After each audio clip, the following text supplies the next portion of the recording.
광주 지역의 대규모 단수 사태를 계기로 한 연속 기획보도 새냇물 잡아라. 오늘은 세 번째 순서입니다. 정수장 누수로 인한 단수 사고 외에도 광주에서는 최근 유독 노후 상수관 사고가 많았습니다. 광주는 오래된 상수도관의 비율이 다른 지역보다 유독 높은데요. 그럼에도 이걸 교체하는 비율은 또 전국에서 가장 낮습니다. 우종훈 기자가 그 이유를 취재했습니다. 광주 상무지구 한 도로에서 새냇물을 잡기 위한 공사가 한창입니다. 물을 공급하는 상수도관의 연결 부위가 터지면서 땅 밖으로까지 물이 새나왔기 때문입니다. 이 사고로 한 상가에는 1시간 반 정도 단수가 이루어졌습니다. 누수 사고는 400여 미터 떨어진 지하철 공사 현장 부근에서 또 있었습니다.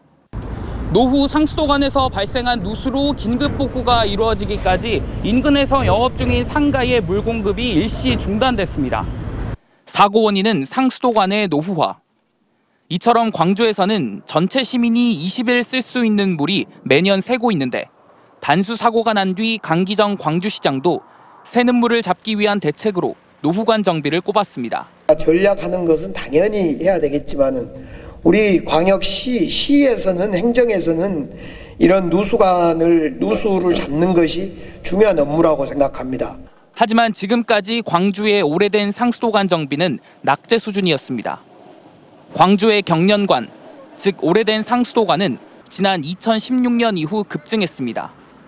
전체 상수도관의 650여 킬로미터 수준이던 노후 상수도관은 배가 넘게 증가했는데 이는 특광역시는 물론 전체 지자체 가운데서도 가장 빠른 속도입니다.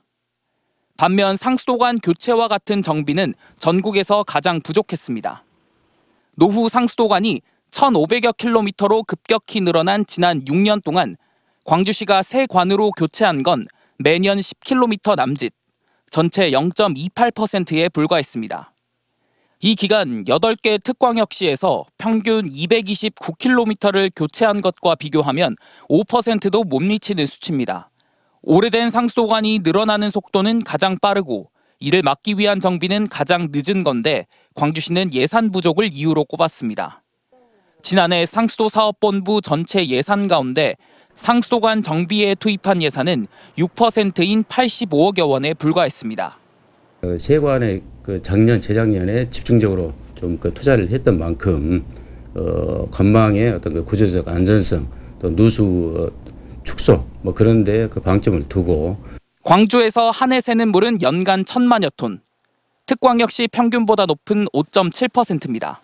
가뭄에 따른 물 부족 상황에서 광주시 상수도 행정은 스스로 절약을 실천하는 시민의식을 따라가지 못하고 있습니다. MBC 뉴스 우종훈입니다.